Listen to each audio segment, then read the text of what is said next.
En Radio Intereconomía, Pulso Geopolítico. Análisis sobre los nuevos desafíos mundiales. Presenta Rafa Jiménez.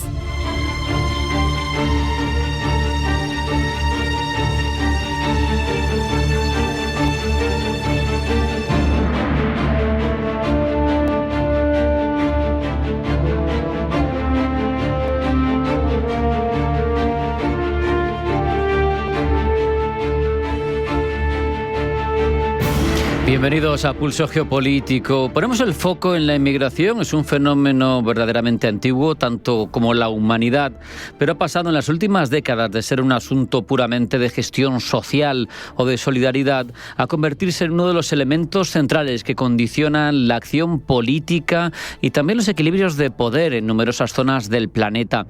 Es un campo de batalla, simbólico por un lado, pero también real, porque con él se cruzan sensaciones como el miedo, la identidad, la economía y la soberanía que muchos temen perder. El último ejemplo es lo que ha sucedido en las elecciones de Japón, donde los partidos más duros contra la inmigración han logrado un avance notable. Son un síntoma de un mal que aqueja las relaciones internacionales desde hace tiempo. En el caso de Japón, por su singularidad, es verdaderamente interesante hablar de ello, porque tradicionalmente ha sido una sociedad cerrada, homogénea, construida sobre un sentido de la identidad cultural muy característico, pero al final tiene una presión demográfica, una demografía a la baja contra la que es muy difícil luchar. Se han relajado algunas de las necesidades y de los requisitos que había sobre la mesa para poder irse a vivir allí y se ha abierto las puertas a la inmigración, y eso ha fomentado en algunas fuerzas más extremas un discurso xenófobo dirigido, por ejemplo, también contra ciudadanos chinos con capacidad económica adquisitiva, a quienes estos partidos extremistas acusan de comprar Japón con dinero del Partido Comunista en Pekín, con una retórica de invasión silenciosa que ha calado especialmente en zonas rurales, especialmente en el electorado más envejecido, que además es muy numeroso en el caso de Japón. Esto refleja una nueva fase en ese discurso antimigratorio global que no tiene solo en Japón, ni mucho menos sus exponentes. Hay muchos y algunos muy cercanos, los tenemos en Europa sin ir más lejos. Es un componente geopolítico sin duda el que tiene ahora mismo la inmigración, porque para muchos es un caballo de Troya de potencias extranjeras. En el caso de Europa, la inmigración lleva siendo años un argumento de elecciones, un vector fundamental en los comportamientos electorales, pero también por reacción a las estrategias de los gobiernos. De hecho, no hay más que ver cómo en Alemania el gobierno conservador, pero en coalición, ha tenido que ir plegándose paulatinamente a una retórica más conservadora de la inicialmente pronunciada, porque hemos visto cómo Alternativa para Alemania tiene cada vez más apoyos, precisamente basándose en un discurso anti-inmigración. La AfD era marginal hace una década, pero hoy las encuestas, especialmente en el este, hablan de un avance prácticamente irreversible en su empeño de articular el discurso migratorio como eje central de la política alemana. Y lo mismo ocurre en Francia, donde sabemos que Macron intenta alcanzar acuerdos simbólicos como el que ha alcanzado en Reino Unido para quitar fuerza a los argumentos del Frente Nacional, o como quiera que se llame la agrupación que la familia Le Pen tiene en su momento. Los acuerdos de Reino Unido responden a esa necesidad de neutralizar el discurso lepenista más que a otra cosa. O tenemos el caso de Polonia,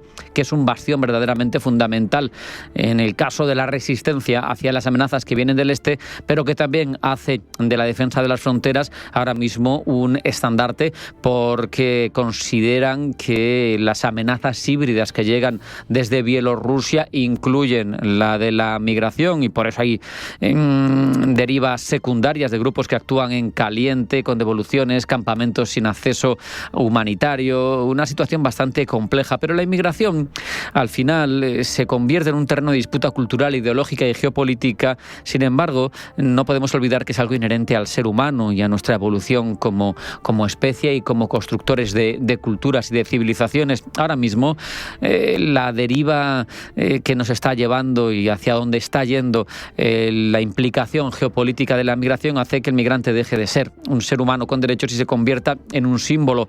Pero, como digo, la migración no es una excepción, ni mucho menos es correspondiente solo a esta época que vivimos, es la norma. Somos una especie migrante y Europa, el viejo continente hoy preocupado, como vemos, por cerrar sus fronteras, nace del movimiento de pueblos, oleadas sucesivas de desplazamientos desde África, desde el Levante, desde Oriente Medio, desde Anatolia. Y esa es nuestra historia, queramos reconocerlo o no. Los imperios que han sostenido la evolución tanto cultural como civilizatoria de Occidente, los griegos, los romanos, han basado en las migraciones y los movimientos de los pueblos toda su esencia. Japón mismo, esa nación que hoy mira con recelo a los inversores extranjeros, no es ajena a la migración.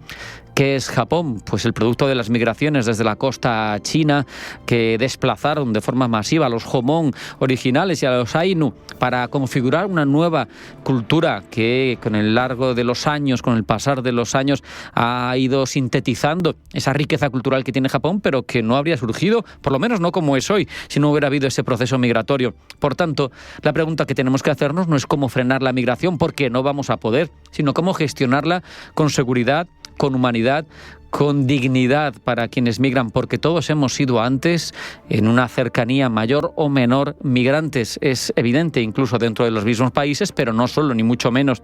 En última instancia, la forma en la que las sociedades gestionen la migración va a decir mucho de nosotros mismos y del proceso de civilización que sigamos construyendo, más allá de fronteras, de discursos. Todos, como digo, nuestras genealogías somos migrantes. No hay más que recordar la finura diplomática del canciller alemán al visitar a Trump recientemente en el despacho Oval, regalándole la partida de nacimiento de su abuelo en Alemania, en Baviera, enmarcada, porque Trump es inmigrante, aunque no le guste, aunque prefiera traicionar a los que, como su abuelo bávaro, buscaron una vida mejor fuera de sus fronteras. Pero es evidentemente poner puertas al campo, vamos a fracasar, así que, como no lo podemos evitar, hagámoslo bien, hagámoslo de forma correcta. Vamos a hacer una parada, un alto en el camino, a la vuelta. Titulares de geopolítica que elabora Blanca del Tronco, no se marchen, sigue Pulso Geopolítico en Intereconomía.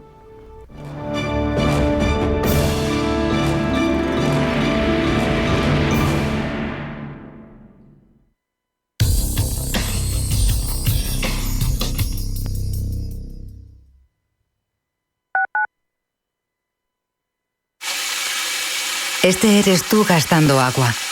Y este eres tú lloviendo. Que llueva, que Y es que cada vez que ahorras agua, llueve un poquito. Tú puedes llover, yo puedo llover, todos podemos llover. Deja de mirar al cielo y empieza a llover un poco cada día. ¿Llovemos juntos? Canal de Isabel II. Cuidamos el agua. ¿Buscas rentabilidad para tus ahorros? El sector inmobiliario ofrece buenas oportunidades, pero hasta hace poco no estaban al alcance de cualquiera. Con Urbanitae es posible invertir en las mejores promociones inmobiliarias de Europa desde solo 500 € con un nivel de riesgo reducido. Tú eliges cómo y cuándo invertir, sin gastos ni comisiones y de manera 100% online. Regístrate gratis en urbanitae.com y haz que tus ahorros trabajen para ti. En Radio Intereconomía te acompañamos donde tú quieras. Sintonízanos en directo a través de la radio, nuestra web, aplicación móvil o canal de YouTube. Si lo prefieres, también puedes encontrarnos en diferido a través de iVoox, Apple Podcast, Spotify y todas las plataformas de podcast. La mejor información económica en cualquier momento y desde cualquier lugar. Radio Intereconomía, siempre contigo. ¿Qué le diría Cervantes al presidente del gobierno? ¿O Voltaire a la oposición? Descúbrelo junto a toda la actividad cultural en el Marcapáginas, en Radio Intereconomía. Todos los sábados a la 1 del mediodía, el Marcapáginas, con David Felipe Arranz. Porque la cultura también podría ser divertida. Antes de que amanezca te acompaña, escucha y ameniza las mañanas en Radio Intereconomía. Antes de que amanezca, con Guillermo Sancho Muela. De martes a viernes, de 6 a 7 de la mañana, en Radio Intereconomía.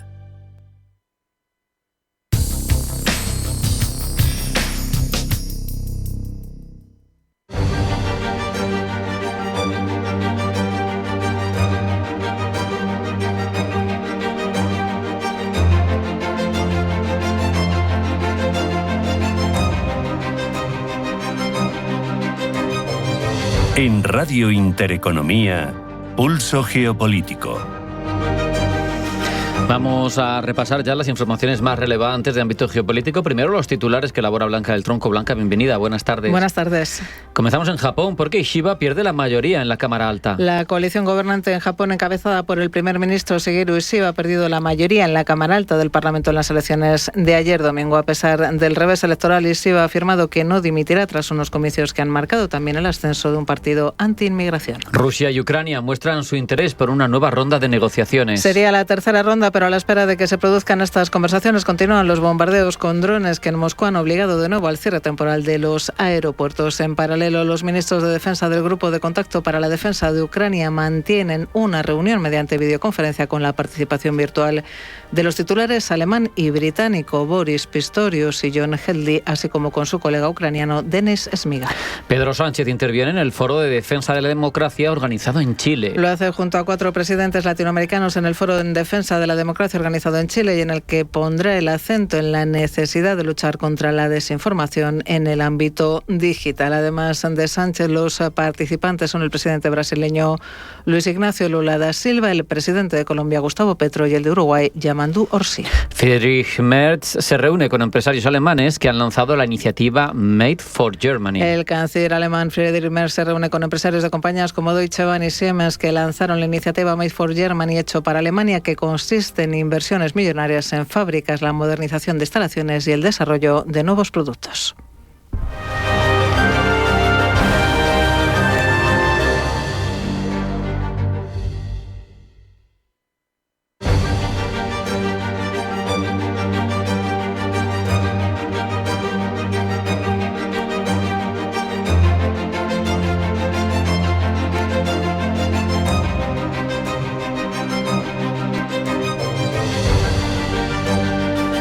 En Radio Intereconomía, Pulso Geopolítico.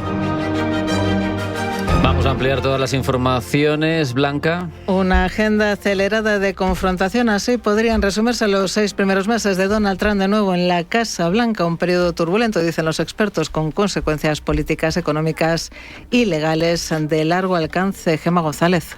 Hace ahora 6 meses, el 20 de enero de 2025, Donald Trump juraba su cargo como nuevo presidente de los Estados Unidos. John Trump, do solemnly swear.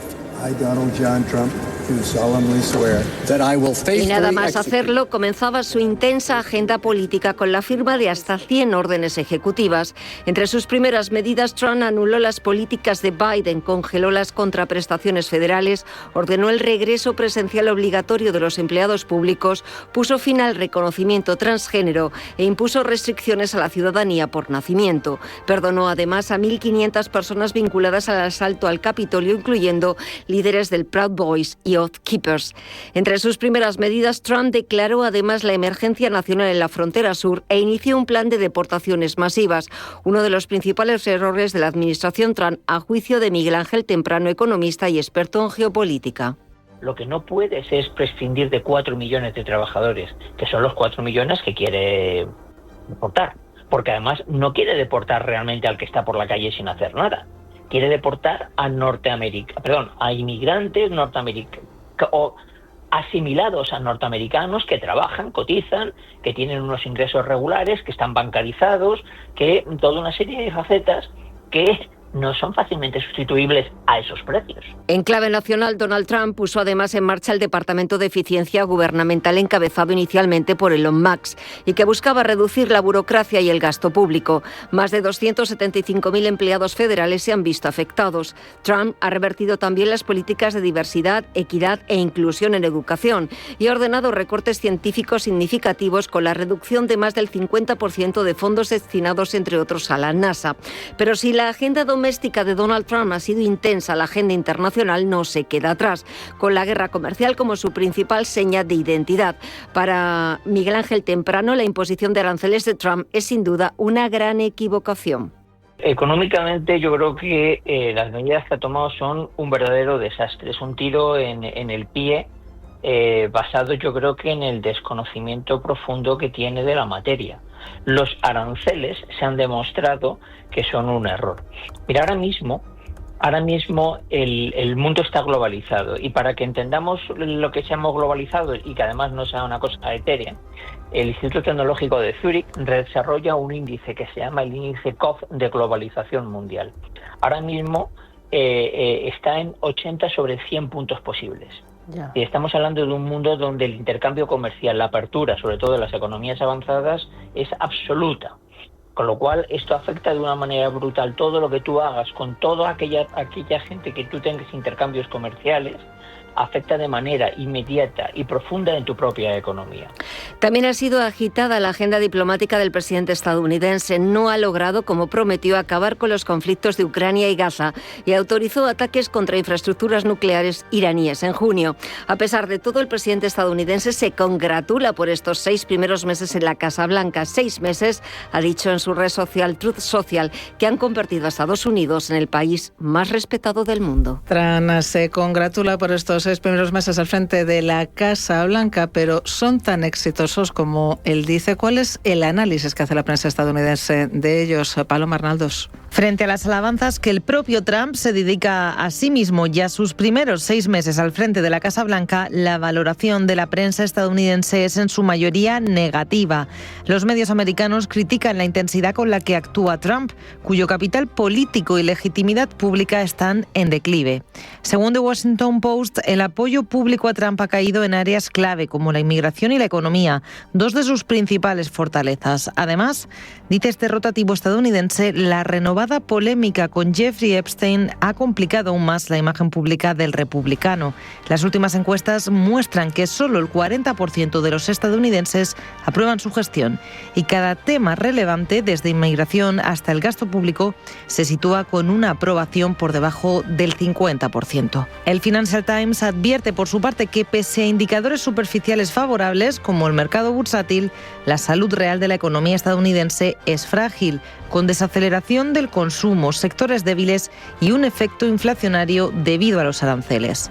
The Wall Street Journal, aunque históricamente favorable al republicano, ha publicado editoriales alarmistas sobre los efectos contraproducentes de la política arancelaria de Trump y ha urgido a una revisión de la estrategia presidencial. Posición de la prensa claramente en contra de Trump, que ha llevado a su administración a intensificar su confrontación con los medios de comunicación. Ha bloqueado a Associated Press, ha comenzado litigios contra medios grandes y ha pedido una comisión federal de comunicaciones más activa en investigar sesgos informativos. Desde la prensa aseguran que estos ataques son parte de una ofensiva más sistemática que la que tuvo en su primer mandato, con efectos intimidatorios, especialmente hacia los medios más pequeños y las redes sociales. Medios, además, como The Washington Post o Newsweek, reconocen incluso fatiga informativa y aseguran que se percibe un agotamiento general hacia la cobertura sensacionalista. Y Rusia sigue desarrollando el comercio con China, destino clave en medio de las sanciones que la sacuden por la guerra en Ucrania. Según los últimos datos, las exportaciones de oro ruso al gigante asiático se han duplicado. Eva Villanova. Las exportaciones rusas de metales preciosos a China prácticamente se han duplicado en el primer semestre de este 2025 hasta alcanzar la cifra de $1.000 millones, cifra que se ha disparado impulsada por los precios récord del oro, que han llegado a subir ese 28% en medio de las tensiones geopolíticas. Más allá de la cifra, lo que resulta clave es el origen y destino y cómo Rusia, el segundo mayor productor mundial de oro con una producción anual de más de 300 toneladas, depende cada vez más de China como mercado clave. Destino crucial para sus materias primas tras quedar excluida de los centros comerciales occidentales como Londres y Nueva York en el marco de sanciones por la guerra en Ucrania. Las importaciones chinas de minerales y concentrados de metales preciosos rusos, incluyendo oro y plata, han aumentado un 80% interanual, según Trade Data Monitor, mientras que la demanda minorista interna de oro en Rusia también ha alcanzado máximos históricos, ya que los ciudadanos buscan proteger sus ahorros. Otras cifras que reflejan ese impulso del comercio entre Moscú y Pekín, destaca ese impulso comercial que se extiende más allá del oro. MMC, Norilsk Nickel de Rusia, está aumentando las exportaciones de paladio y platino a China, beneficiándose de aumentos de precios del 38 y del 59% respectivamente, ya que el Banco fue de Rusia. Anteriormente, el mayor comprador de oro del Banco Central del mundo no ha reanudado las compras a gran escala, lo que convierte a China en uno de los pocos mercados importantes de metales preciosos que quedan en Rusia en medio de las sanciones occidentales. Y hoy más de 60 empresas alemanas, entre ellas Siemens y Deutsche Bahn, han anunciado la iniciativa conjunta Made in Germany para invertir 631.000 millones de euros en sectores clave de Alemania. Pablo Llanone. Esta coalición empresarial privada presentará su plan hoy ante el canciller Friedrich Merz y el ministro de Finanzas Lars Klingbeil, con el objetivo de mostrar su compromiso con la primera economía del continente. Aunque es una iniciativa privada, el gobierno de Merz respalda simbólicamente el plan y espera que complemente sus políticas públicas, como el fondo de inversión y las rebajas fiscales que el canciller alemán impulsó en marzo. De esta manera se sellará una sinergia entre incentivos del Estado y capital privado orientada a modernizar sectores clave como las infraestructuras, la digitalización, la industria verde y la resiliencia. La iniciativa ha sido cofundada por los CEOs de Deutsche Bank, Christian Sewing, y de Siemens, Roland Busch, quienes han afirmado que esperan provocar un cambio económico. Sewing, el director ejecutivo de Deutsche Bank, ha destacado que como alianza de numerosas empresas líderes pretenden colaborar estrechamente con el gobierno para ayudar a Alemania y por ende Europa a encaminarse hacia el crecimiento. El director general de Siemens, por su lado, ha dicho que hará falta valentía política para implementar cambios estructurales. El plan Made in Germany busca combatir el declive de inversión privada reciente, atraer capital global y reforzar a Alemania como líder en innovación y estabilidad. Para ello, uno de los principales objetivos de este plan será la inversión en infraestructura, un asunto al que se refirió el CEO de Siemens, Roland Busch, en una entrevista hace varios meses. Tenemos que invertir en infraestructura porque vivimos en un mundo donde la logística es muy importante, al igual que la infraestructura de comunicaciones y la infraestructura energética. Hay mucho por hacer. No se trata de reconocer los problemas, se trata de actuar ahora y con rapidez. Y por eso el plan pretende ponerse en marcha este mismo año y alcanzar su inversión total en 2028. Y la coalición gobernante de Japón pierde en las urnas su mayoría en la Cámara Alta del Parlamento nipón y la extrema derecha asciende hasta los 14 escaños. Pablo. Como se esperaba, el partido de Shigeru Ishiba ha perdido la mayoría en el Parlamento, en la Cámara Alta del Parlamento. Ahora solo cuenta con 47 escaños de los 50 necesarios, muestra del descontento popular ante el aumento de los precios y la amenaza de aranceles estadounidenses. A pesar del duro revés, Ishiba ha asegurado que seguirá en el cargo de primer ministro para evitar un estancamiento político. Si bien soy plenamente consciente de la gran responsabilidad que me aguarda por los resultados de estas elecciones, creo que debo cumplir con mis responsabilidades como próximo primer ministro y con la nación y su pueblo para no permitir que la política se estanque ni se desvíe. Sin mayoría de la coalición gobernante en la Cámara Alta del Parlamento japonés, se abre un periodo de inestabilidad política que podría encauzarse si Ishiba logra cosechar apoyos en terceros partidos, algo de momento poco probable por el rechazo de la oposición.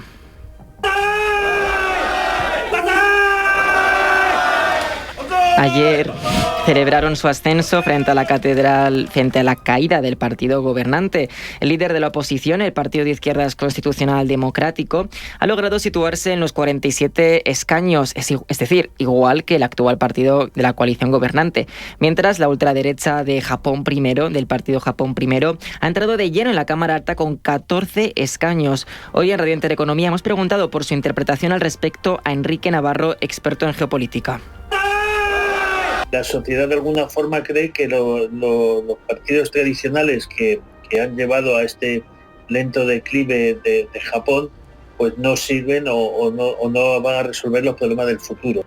La inmigración, igual que en Europa, se ha convertido en un eje del discurso político nipón. Asimismo, preocupa la inflación persistente, el aumento del coste de vida y la incertidumbre económica, agravada por la amenaza de aranceles del 25% de Estados Unidos, que podrían entrar en vigor el próximo 1 de agosto en caso de que no se llegue a un acuerdo. Por lo pronto, el líder de la oposición del Partido de Izquierdas Constitucional Democrático ha declarado que está considerando la posibilidad de presentar un voto de confianza para tumbar al gobierno. Si no es de esta manera, no sorprendería ver una dimisión del propio Shigeru Ishiba en los próximos meses en medio de presiones dentro del seno de su partido y de la oposición. Si nos fijamos en situaciones similares en el pasado, ante la pérdida de apoyos, los primeros ministros nipones han acabado por dejar el cargo en un plazo medio de 2 meses.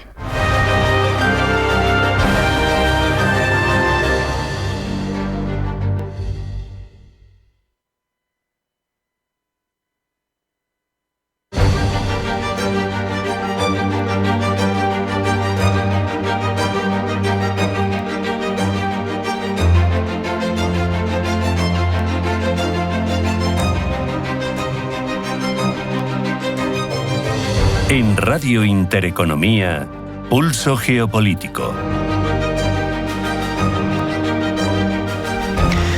Por cierto, que antes de ir con las cabeceras, les cuento, que se nos quedó en el tintero por culpa mía, que Israel ha bombardeado el puerto de Al-Udeida en Yemen y que desde el ejército de Israel aseguran que atacan infraestructuras de los rebeldes hutíes, en tanto que en Gaza Israel amplía ataques, sobre todo en la zona norte, ordena evacuaciones forzosas y en el centro más de 1.000 familias han abandonado Deir al-Balá en previsión de la primera operación terrestre allí.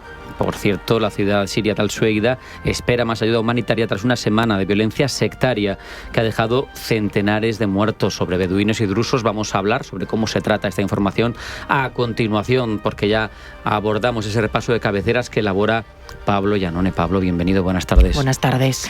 Vamos precisamente con la actualidad internacional en torno a Siria, porque después de esa semana de enfrentamientos, comunidades drusa, comunidad beduina, parece que hay un alto el fuego, y en Estados Unidos el New York Times da voz a los drusos, les dedica un amplio espacio para analizar el rol que juegan en esa región de Oriente Próximo. Pablo. Una fe insular frente a Oriente Medio fracturado es la premisa del rotativo estadounidense que nos pone en antecedentes explicando el origen de esta comunidad, Rafa. Aunque los drusos comparten, por cierto, raíces históricas con el Islam, sin embargo, no se identifican como musulmanes.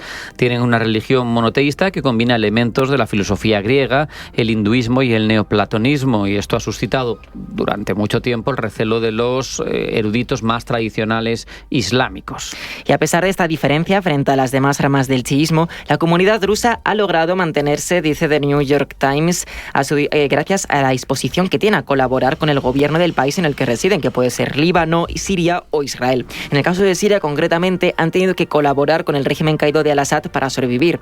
Ahora, por tanto, están en el punto de mira de otros combatientes que lucharon contra el régimen alawita, entre ellos el propio gobierno de Ahmed al-Shara. En Reino Unido, la BBC, por su parte, da voz a los beduinos, quienes afirman, de hecho, que podrían volver a luchar contra los drusos. Se respira, dice la BBC, una calma cautelosa en la región, mientras cientos de combatientes beduinos exigen la liberación de los beduinos heridos que todavía se encuentran en la ciudad de Sueida, controlada por los drusos.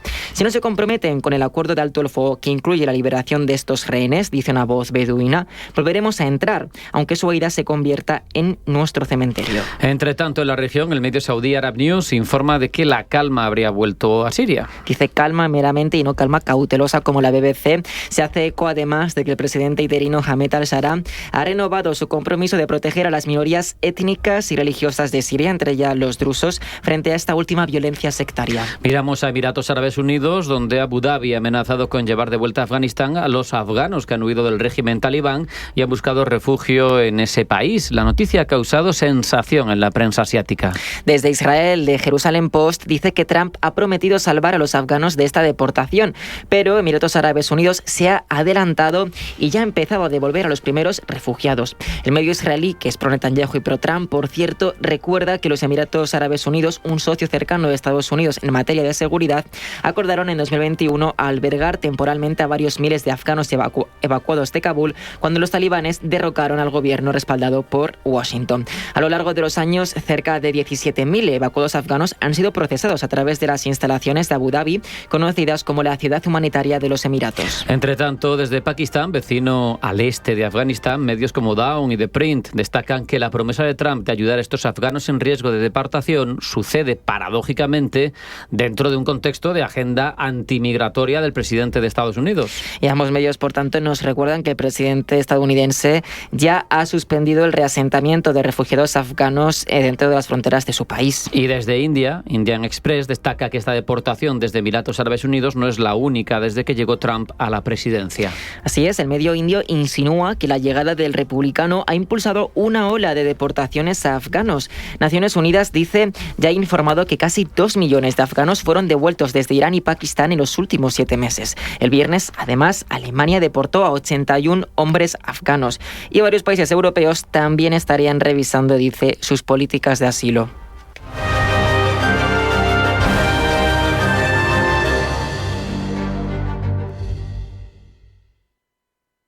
¿Conoces Banco Big? Somos tu banco de inversión y ahorro. Pero no solo eso, somos tu plataforma de brokeraje con todo tipo de productos, acciones, bonos, ETFs, fondos, futuros y además contamos con una demo técnica con 100.000 euros ficticios para que puedas aplicar todos tus conocimientos sobre el trading.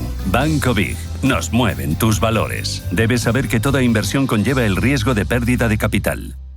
En Finaccess Value queremos ayudarte a conseguir tus objetivos financieros. Finaccess Value, gestión de patrimonios centrados en la prudencia y la gestión del riesgo. Un enfoque global y más de 20 años del grupo Finaccess nos avalan. Más información en finaccessvalue.es y en el 91 737 4114. Finaccess Value, agencia de valores, figura inscrita en CNMV con el número 301.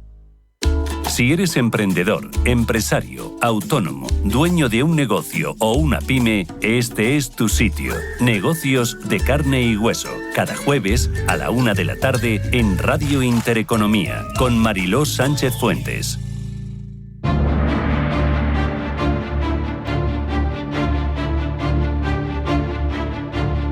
En Radio Intereconomía, Pulso Geopolítico. Presenta Rafa Jiménez.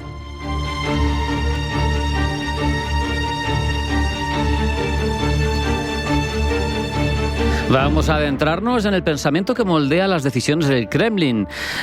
Pensadores, filósofos o clarividentes, como queramos decirlo según nuestro punto de vista, pero relevantes. Sergei Karavanov, Dmitry Trenin, personas que dan sustento ideológico al discurso de Vladimir Putin y que justifican sus políticas, tanto su hostilidad a Occidente como su neoimperialismo.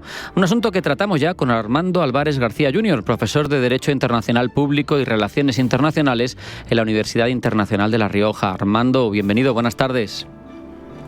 Hola, buenas tardes, Rafa, buenas tardes, querido público.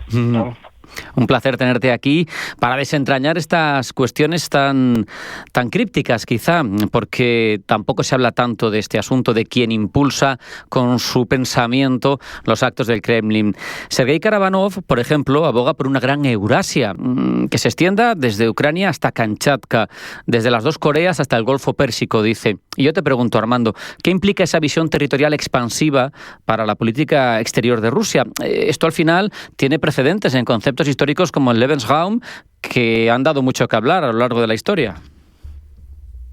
Bem, en la realidad no, hay una diferencia bastante importante. Bem, intentaré ser conciso, pero la respuesta realmente es un tanto compleja. La estrategia no abarca solamente Rússia, abarca Rússia e China, para conformar um bloco euroasiático que se apoia em la integração econômica, energética e tecnológica. Ahora sí, con liderazgo político-militar ruso, pero con preponderancia económica china.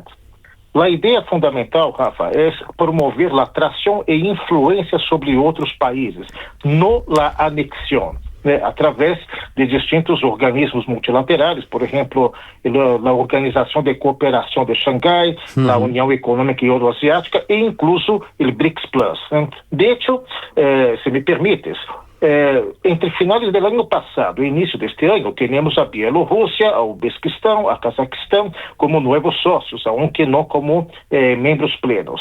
Y en este momento la cooperación en la Gran Eurasia está en marcha, se materializa en grandes proyectos de infraestructura, gasoductos, oleoductos, líneas ferroviárias, puentes, carreteras, impulsados conjuntamente, más bien una sinergia entre la iniciativa Belt and Road de China y la Unión Económica Euroasiática, ¿no? Así que, pues bien, es una red de conectividad alternativa a la dominada por Occidente. Y con relación a la segunda parte de la pregunta, con relación al modelo alemán, yo tengo que comentar lo siguiente. La diferencia entre la Gran Eurasia y el modelo nazi são bastante radicais. Né?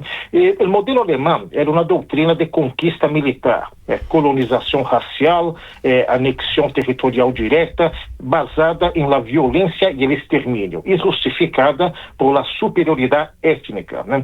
Em câmbio, a proposta euroasiática planteia um liderazgo e atração de países mediante a cooperação econômica, projetos de infraestruturas, integração em bloques multilaterais e soft power, poder blando. Né? Então, se apresenta como uma alternativa inclusiva e, digamos, respeituosa formalmente com a soberania dos Estados, aunque sempre bajo o hegemonismo russo-chino e nunca mediante a anexião violenta ou a destruição de populações locais, como ha sido o modelo nazi. Ha sido una respuesta un poco más larga, pero era necesaria. Bien, hay que precisar, perfecto, Armando. Por seguir con pensamientos, con argumentos de algunos de estos filósofos o políticos que aconsejan a Putin, Karaganov habla de derrota de Occidente, porque dice que los valores materialistas, hedonistas que han colapsado de Occidente están ahí y que es un colapso civilizatorio y que hay que hacerlo. ¿Cómo se articula esa narrativa de declive de Occidente a la hora de legitimar las acciones que toma Rusia de cara al exterior? Esse é um tema muito interessante, porque esta narrativa constitui um eje central pela propaganda de Moscou, né, utilizada justamente para isso, legitimar sua política exterior, que consideramos desde nossa percepção ocidental agressiva, né, como a intervenção em Ucrânia e incluso a oposição à OTAN. Né, pero apresentando, e esse é um elemento fundamental, apresentando estas ações como um resgate histórico, uma espécie de cruzada de honor frente ao caos e decadência do Ocidente. Né? Então, com este discurso, com esta narrativa, se busca atrair aliados, coesionar internamente a Rússia também. Né? E o problema é que, de certo modo, subestima a resiliência e o atrativo que projetam a hoy Europa e os Estados Unidos para os demais países.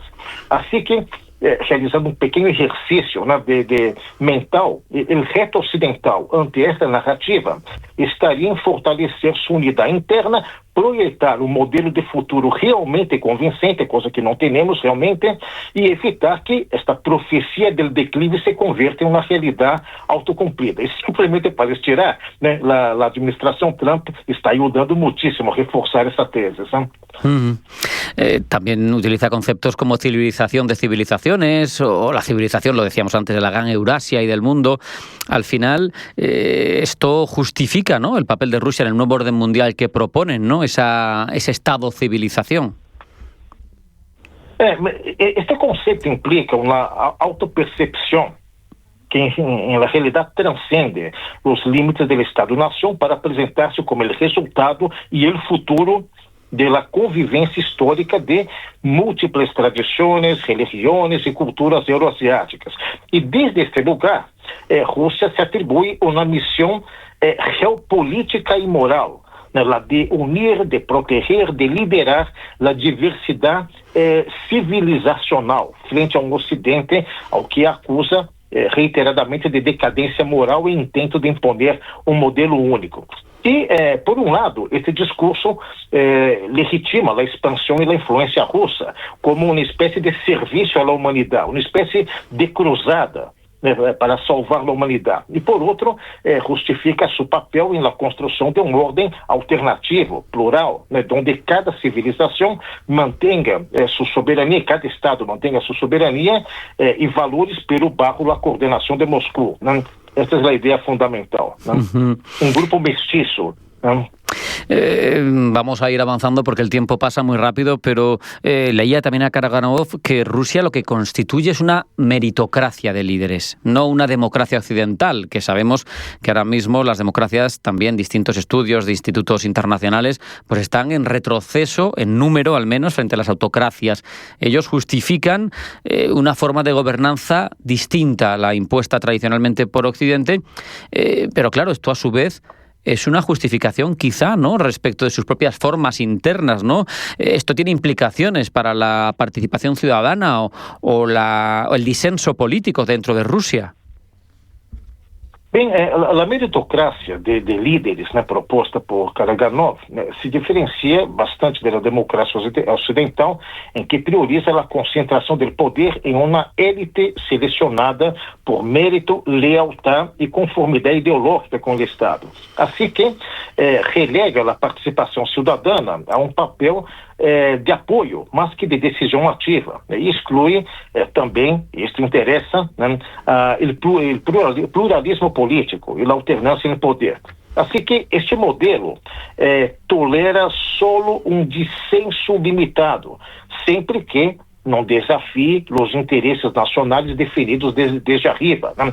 E rechaça a ideia de que a legitimidade emane de eleições abertas e debate público. O sea, é uma forma de reforçar, né, a estabilidade, a coesão, a continuidade de um liderazgo que não responde ante a sociedade como as democracias liberales. Tenemos otro pensador influyente, Dmitry Trenin. En este caso sostiene, por ejemplo, que la operación especial para ellos, o la guerra en Ucrania para Occidente, no es más que una variante de una guerra mundial que ya estaría en curso. Esta percepción de un conflicto global, no solo regional, ¿puede estar condicionando la estrategia de Rusia hacia Occidente y hacia el resto de actores internacionales? Exatamente. De hecho, é algo perigoso esta visão, porque a percepção que tem levou a Rússia a reorientar radicalmente sua estratégia, né? A deixado de buscar integração com o Ocidente e assumir uma confrontação prolongada, reforçando alianças com China, com África, com outros atores do sul global, né? Pero também militarizando sua economia e elevando o papel dissuasório da ameaça nuclear. Eu diria que este enfoque justifica o endurecimento interno, mas também provoca o aislamento internacional, mientras, logicamente, legitima a resistência como defesa da soberania russa frente a um Ocidente percebido como inimigo existencial, né? Assim, pois, a guerra transcende o cenário ucraniano, isto é muito importante, e se converte em um eje da rivalidade global, incentivando a fragmentação da ordem internacional e a consolidação de bloques alternativos em que Rússia jugaria um papel central. Es curioso porque también Trenin, a la hora de analizar cómo el bloque contrario se enfrenta a ese conflicto en Ucrania, habla de dinámicas económicas y se muestra convencido de que al final toda esta situación a quien le conviene principalmente, en el otro lado, es a Estados Unidos, ¿no? Porque dice, moderniza su complejo militar industrial, da salida a su industria armamentística, mientras, son palabras de él, no mías, saquea a sus aliados europeos e impone sus intereses económicos. Exato. Segundo a interpretação que tem ele e outros analistas russos, e parte da opinião europeia também, Estados Unidos ha sacado vantagem econômica da guerra em Ucrânia ao impulsar seu complexo militar industrial com a fabricação e venda de armas tanto a Kiev como aos aliados europeus, né, que además dependem cada vez mais, por exemplo, também de gás liquado estadunidense desde a ruptura com Rússia. Né? Então, aumenta-se a influência e o benefício econômico de Washington em Europa. Né? E esta dinâmica ha alimentado a percepção de que Estados Unidos impõe seus interesses comerciais e energéticos e transferindo custos e dependência a seus sócios europeus e generando críticas sobre a simetria da situação dentro da Aliança Atlântica. Es muy curioso porque, para ir terminando ya, Armando, en torno a ese bloque alternativo que tú mencionabas, ¿no?, que está surgiendo o intentando configurar Rusia, le he llegado a leer a Karaganov que a futuro, en su opinión, los países del sur y del este de Europa se van a acabar uniendo a esa gran Eurasia y los del noroeste se pudrirán solos. Quiere hacer, yo creo, alusión pues más bien a las potencias tradicionales europeas, a Reino Unido, a Francia y sin embargo habla del sur de Europa y también los países del este, antigua esfera de influencia soviética, como más proclives a unirse a ese constructo internacional, esa gran Eurasia. ¿Cómo lo ves? Porque es peculiar el argumento, ¿no? Sí, es interesante, pero tiene sentido desde esa percepción, porque la visión de Karaganov anticipa una Europa cada vez más fragmentada por la crisis de valores y el declive del Occidente como un todo. Entonces, según su discurso, justamente los países del sur y este de Europa serían atraídos por nuevas oportunidades y vínculos culturales, es lo que afirman, y acabarían integrándose en la gran Eurasia, mientras que, como muy bien has mencionado, parte de Europa, el Reino Unido y parte de Europa Occidental serían países que estarían aislados, envejecidos y que quedarían condenados a perder relevancia internacional. Y esta narrativa justificaría el replanteamiento de alianzas, presentaría el proyecto euroasiático como un polo de atracción para los estados más desencantados con la Unión Europea y con la propia OTAN, ¿no? Y también pues advertiría sobre el supuesto destino, es interesante, el supuesto destino inevitable de marginalización, ¿no? Para quienes no se sumen al nuevo orden multipolar desde Eurasia. Muchas gracias, Armando Álvarez García Jr., profesor de Derecho Internacional Público, de Relaciones Internacionales también en la Universidad Internacional de La Rioja, por ayudarnos a entender esa arquitectura intelectual que sostiene la búsqueda de un nuevo orden mundial desde el Kremlin. Muchas gracias. Un abrazo. Hasta la próxima. Muchísimas gracias, Rafa. Muchísimas gracias, querido público. Un abrazo enorme. Chao.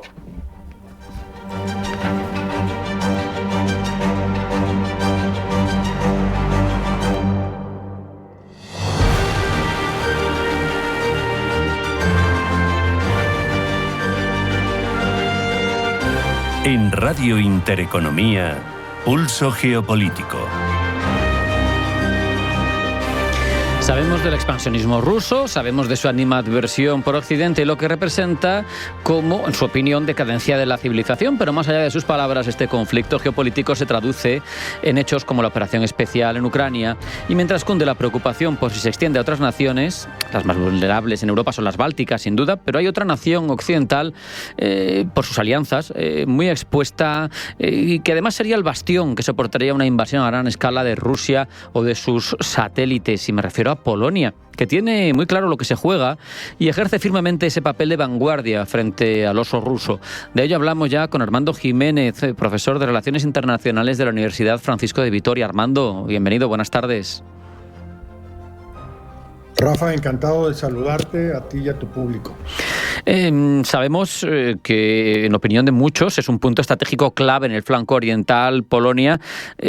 ¿Nos atreveríamos a decir que es el primer dique de contención frente a una eventual agresión rusa por ese frente hacia Europa occidental?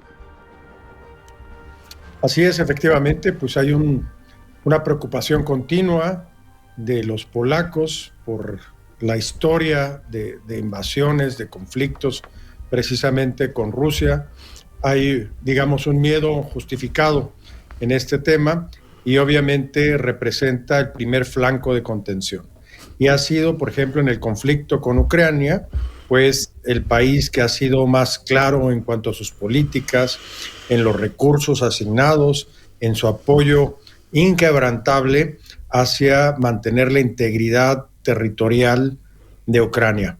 Siendo que también desde que se convirtió en un país independiente, Polonia ha sufrido algunos conflictos con Ucrania, pero estos fueron evolucionando hacia la cooperación, hacia el trabajo conjunto, y hoy se alían frente a esta amenaza que es la posible expansión de Rusia en territorio europeo, que comenzaría, como bien tú comentas, claro, por el Báltico o Polonia.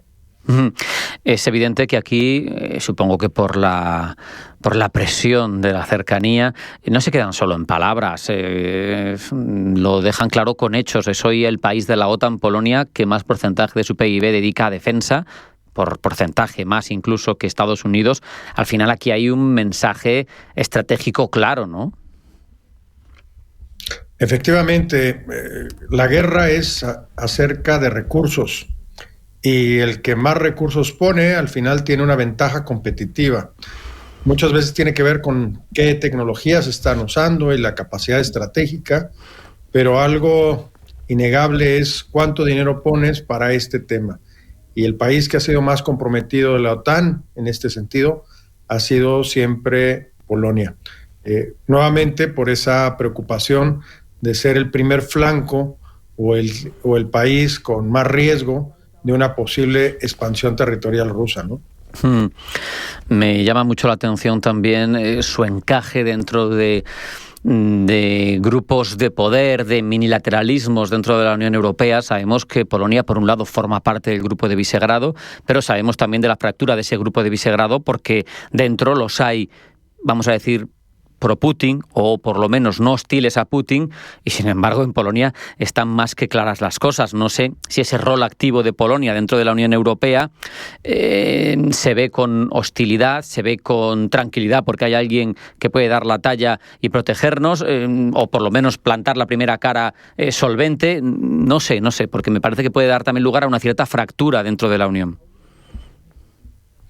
Efectivamente, ese grupo de Visegrado pues es un grupo que no se ha integrado perfectamente, que internamente tienen grandes divisiones, pero que de alguna manera lo lidera Polonia. Y es también una forma de expresión de la diversidad que existe dentro de la propia Unión Europea. Polonia tiene esta característica única de ser este puente entre la Europa occidental y la Europa oriental. Es vista y aceptada por ambos lados y ha desempeñado cada vez un papel más importante en todo el tema de seguridad y de política en la región, ¿no? Como lo comentabas tú, Rafa, su participación tan activa, tanto en recursos como en recursos humanos y militares en la OTAN, le ha dado una influencia muy importante en la región y se ha convertido en uno de los actores más relevantes, digámoslo, en el escenario europeo en temas de seguridad. Es curioso porque como ejemplo de alguien más implicado de una institución o de un Estado, quiero decir, más implicado en esa soberanía, también genera, cuando reflexionas sobre cómo lo están haciendo, algunas dudas, porque por un lado dices, diversifica sus proveedores relativamente, le compra a Estados Unidos, le compra a Corea del Sur, le compra a Alemania, no solo. Y dices, bien, porque así tienes una cierta autonomía estratégica, pero por otro te surgen dudas, ¿y cómo va a funcionar la interoperabilidad de ese armamento cuando tiene tanto proveedor diversificado, ¿no? Ahí te encuentras con una suerte de paradoja que no sabes por qué apostar. Efectivamente, desde que Polonia surgió como una nación libre y soberana en el año de 1993, recordemos todo el proceso con Lech Walesa, lo que busca es tener una posición internacional bien consolidada. En ese tiempo apoyado por Margaret Thatcher, por Ronald Reagan, por el mismo Papa, que fue el factor primordial en su independencia de la influencia rusa, lo que busca es tener una posición estratégica a nivel global y hace una serie de alianzas que comenzaron precisamente, curiosamente, con las alianzas militares y que diversificaron mucho estos acuerdos de suministro de armamento con diversos países. Pero, como bien comenta Rafa, esto ahora puede representar un problema, como lo es para toda la Unión Europea, que tiene diferentes proveedores, utiliza diferente tipo de armamento y no está, digamos, homogenizado o no está estandarizado, y que esto puede representar una desventaja en el momento de un conflicto con una nación tan poderosa, tan integrada como es Rusia en materia militar. Y con elementos de perturbación que la gente igual, si no tiene muy presentes el mapa de Europa, como la antigua Königsberg, la patria de Immanuel Kant, que ahora se llama Kaliningrado, que está inserta en el corazón de Europa y que se une con ese corredor Subialki con Bielorrusia, que al final es como decir con Rusia. Y eso está ahí al lado, eso está al lado de Polonia, por ahí van a pasar los tanques y se invade. Efectivamente, Bielorrusia representa pues el brazo dentro de Europa de Rusia, ¿no? También un país para su tamaño y el tamaño de su economía extremadamente armado, ¿no? Con muchas capacidades. Recordemos que la República de Polonia cuenta con 150,000 hombres, para ser exactos 148,100, dentro del activo, que es relativamente pequeño para lo que puede instrumentar o las capacidades que tiene Rusia. Nada más pongámoslo en contexto. Antes del conflicto entre Rusia y Ucrania, Ucrania era el país con más reservas o con más soldados de toda Europa, cerca de 450,000. Y ya hemos visto lo difícil y lo complicado que ha sido la guerra con Rusia, donde los estimados públicos hablan de 250,000 muertos, pero los que se creen reales del lado ucraniano llegan casi al 1,000,000. Entonces este es un tema que obviamente preocupa, porque el tipo de conflicto cuando estás pegado a la frontera no es con misiles de largo alcance, sino es con drones y con soldados. Este tipo de conflicto tipo guerrilla que va avanzando poco a poco porque tiene un costo altísimo en vidas humanas. Lo que no podemos olvidar tampoco, Armando, es esa presencia de Estados Unidos, de la OTAN, en bases de Polonia que quizá dota a este país de una ventaja cualitativa que, por ejemplo, Ucrania no tenía. Efectivamente, ahí hace toda la diferencia. Polonia es considerado la tercera fuerza militar de la alianza, de la OTAN, y probablemente la mayor o dentro de las mayores de Europa, tanto por el número de efectivos como por las capacidades y sobre todo, como bien comentas, por las bases militares que tiene Estados Unidos y que permiten tener una reacción de inmediato. Además, se estima que en estas bases se cuenta con armamento, no nada más muy sofisticado, sino inclusive con ojivas nucleares, lo que le da también al mismo tiempo una posición estratégica para la defensa, pero también representa un alto riesgo, porque sería uno de los primeros activos a atacar por parte de Rusia en una confrontación de este tipo. Al final, Armando, el eje de influencia también en Europa, no solo en el global del mundo, se desplaza hacia el este, ¿no? Quizá porque el conflicto está ahí, pero desde luego la cosa está más caliente ahí, los países de esa zona se preparan más y está todo desplazado hacia esa zona. Todo está desplazado a esa zona y una evidencia de ello es el rápido rearme o este rearme acelerado que ha tenido Polonia y toda esta región precisamente por la potencial amenaza. Y esta preocupación de una incursión de Rusia para expandir su territorio lo han logrado transmitir al resto de los miembros de la OTAN. E inclusive Estados Unidos, que hasta hace un par de meses lo veía como una variable poco probable, ¿no? Sus analistas estratégicos de escenarios, hoy esta variable es reconsiderada y se toma cada vez con más importancia en los Estados Unidos. Pues con esta reflexión nos quedamos. Armando Jiménez de San Vicente, profesor de Relaciones Internacionales de la Universidad Francisco de Vitoria. Muchísimas gracias por atendernos. Un abrazo. Hasta la próxima, Armando. Rafa, como siempre, para mí es un placer y encantado de saludarte. Hasta aquí hemos llegado en esta edición, de Pulso Geopolítico. Hemos hablado de la inmigración como elemento de inestabilidad geopolítica.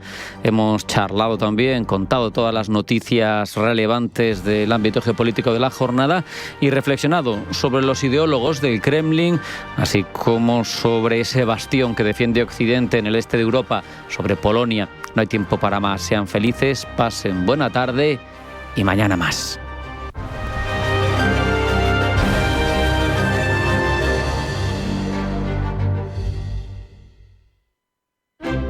Ahorrador, ¿no conoces Rising? R de rápido, A de ahorro, I del interés que pones y SIN de sin complicaciones. Abre una cuenta Rising en Rising Bank y accede a más de 100 depósitos y cuentas de ahorro de bancos de Europa y España. Lleva tus ahorros a nuevas alturas en Rising.com. La cuenta Rising tiene un indicador de riesgo verde 1/6. Entidad adherida al Fondo de Garantía de Depósitos alemán hasta 100.000 euros por depositante. Prepárate para la diversión en la Costa del Sol. Conoce las especies más salvajes de Selvo Aventura en Estepona. Diviértete aprendiendo en el delfinario de Selvo Marina en Benalmádena. Y viaja por el cielo de la Costa del Sol en el teleférico Benalmádena. Estamos en constante cambio. El mundo cambia. Cambia nuestro entorno. Cambios que nos hacen reflexionar. Cambios que nos hacen apostar por fórmulas diferentes. En la radio apostamos por el sector inmobiliario. Súmate al cambio con IDE Inmobiliario. Cada miércoles y jueves a las 11 de la mañana con Elena Fraile en Radio Intereconomía. Nos sumamos al cambio. Mientras tú preparas el café, Intereconomía te prepara para el día. Ahorra, invierte y entiende qué está pasando con tu dinero, con tu empleo y con tu vivienda. Capital Intereconomía, con Susana Criado.